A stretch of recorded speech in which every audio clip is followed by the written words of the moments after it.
The night before my sister's wedding, I got a text from my parents. We know you covered the $46,000 venue bill, but her fiancé doesn't want you at the wedding.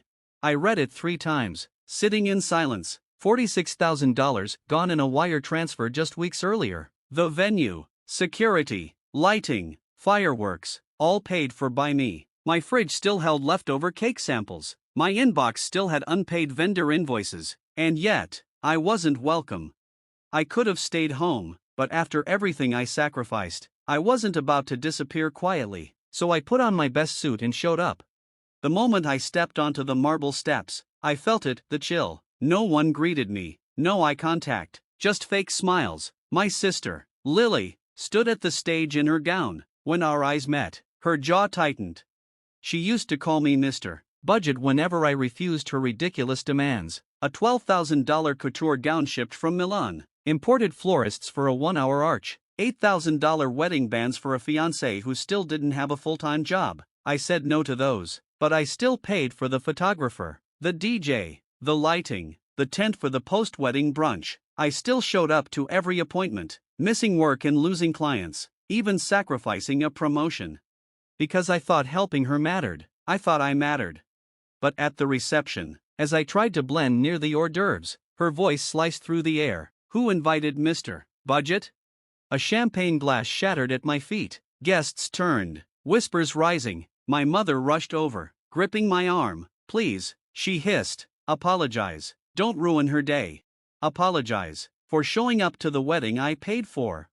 I didn't yell. I didn't argue. Instead, I pulled out my phone, opened my banking app, scrolled to the pending transfers, tap, cancel. Catering, gone. Transportation, gone. Cake, not coming. Within minutes, the dream unraveled. The band left first, then the caterers. Guests grew restless, panic spread like wildfire. My sister's perfect day collapsed before her eyes. And I stood quietly in the middle of it all, because sometimes silence is louder than fireworks. You'd think $46,000 would buy a thank you, or maybe just a seat at the table, but entitlement never says thank you, it only asks, what else can you give?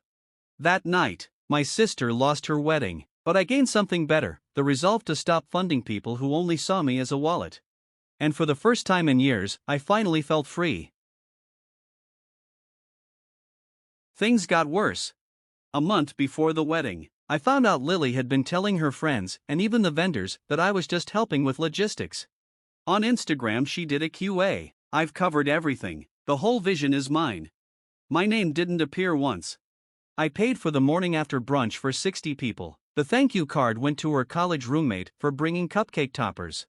Even my parents played along. Mom would tell me, "You're doing your duty as the big brother. Family bleeds quietly so the bride can cosplay as royalty."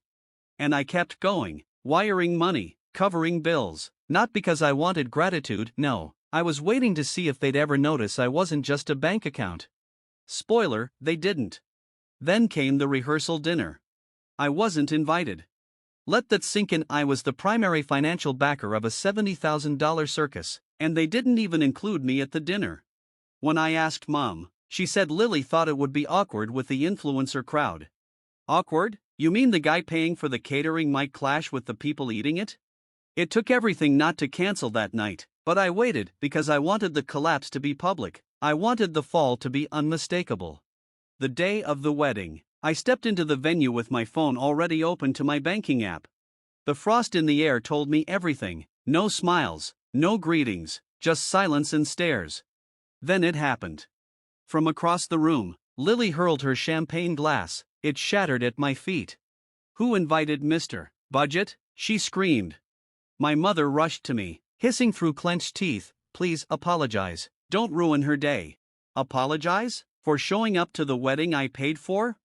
I smiled, scrolled down, pressed cancel transfer. At first, the signs were subtle. The bar staff stopped pouring, waiters hovered near the kitchen, checking their phones. The wedding planner muttered into her headset like she was calling NASA about a failed launch. Then chaos hit. The caterer's van never arrived. The cake didn't show. The champagne ran dry. The DJ unplugged mid-song and walked out. Guests whispered. Phones came out. People in black ties stood around with empty glasses, looking lost. Lily spun on me, mascara already smudging. Did you do this? I walked to the center of the room, calm, clear. You're right, Lily, I shouldn't be here. I'm Mr. Budget, not part of the aesthetic, just the guy who pays the bills. I paused. So I stopped paying. Gasps, murmurs, someone dropped a glass. You can't ruin my wedding, she shrieked. Your wedding? I laughed. The one I paid for? The groom froze. Wait, what? I looked at him. Yeah, maybe someone should have told you. The venue, the brunch, the quartet, none of this was your fiancé's family savings. It was me. He looked stunned. I thought her parents. Nope, they bought napkins and a sculpture no one wanted. Everything else came from my salary and my patience. Phones were recording now, guests whispering, the illusion shattered. You're jealous, Lily spat. You're mad I didn't invite you to rehearsal. No, I said, I'm just done being erased. The planner finally stepped up to the mic. Ladies and gentlemen, due to an unexpected payment issue, the dinner portion of tonight's event will not proceed. Please enjoy the gardens until further notice. Translation: go outside while this implodes.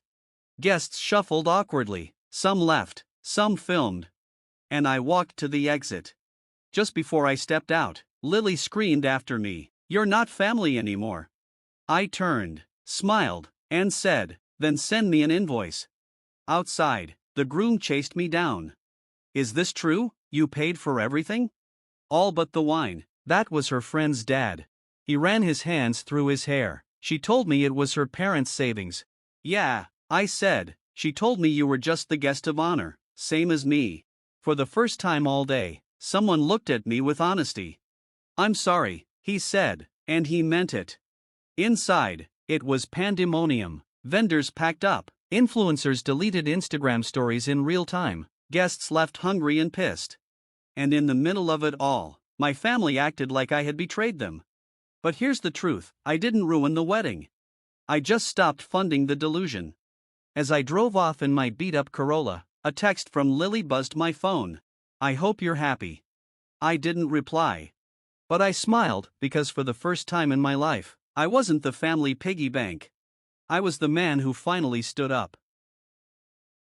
The morning after, the next morning, at 7:12 a.m., my phone buzzed. Not Mom, not Lily. It was a name I'd almost forgotten, Ethan Groomsman, the groom. Attached was a PDF titled, "I'm sorry you paid for the lie." Inside, Ethan admitted he never knew. He thought Lily's parents were funding everything. She told him, "My brother's handling logistics, don't worry." He wrote that after I left. He confronted her. She didn't deny it. She said, "Because this was supposed to be my day. He owes me that much." What did I owe her? Apparently, my singlehood, my lack of wife, kids, or mortgage. That was my purpose in her script, be the ATM while she played princess. Ethan ended with words that hit me harder than any accusation. "You were the only one who actually built something real. Not for the gram, not for clout, but because you thought it mattered. If I ever get married for real, I hope it's to someone with your integrity. I'm sorry." The family turns. Then came the group chat. "Mom, Lily is devastated. You humiliated her. Dad, you embarrassed us in front of doctors, lawyers, judges. Lily, you ruined everything." I typed one line, "I didn't ruin it, I just stopped lying for you." The quiet that followed. The house went silent after that. Lily's Instagram went dark for the first time in a year. No captions, no tags, no filters, just nothing. And that nothing was deafening. Meanwhile, vendors were demanding unpaid deposits. The planner hinted on Twitter about blacklist brides. The photographer posted a single black and white shot, a half-set dinner table with no food. Caption: "The silence said more than the speeches ever could." My reset. 2 weeks later, I sold my beat-up Corolla and used the cash to book a cabin in the mountains. No Wi-Fi, no champagne flutes, just creaking wood in air I didn't have to earn. I drew again. Not campaigns, not logos, just raw, unfiltered sketches, pages of who I was, stripped of Lily's spotlight.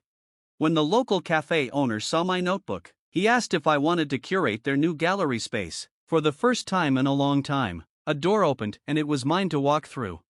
I called my series Unpaid Debts, 6 pieces, a wedding chair with no name card, A melting diamond ring and a glass of wine. A table set for guests who never came. The opening night was full. Strangers stood silently, staring. Nobody scrolled. Nobody tagged. They felt.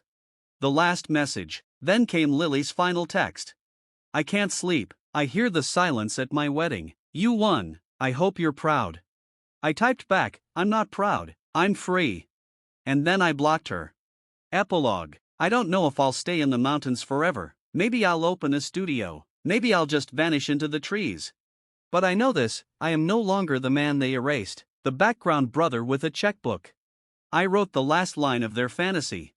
And this time, I chose my seat at the table, one where silence isn't shame, but power.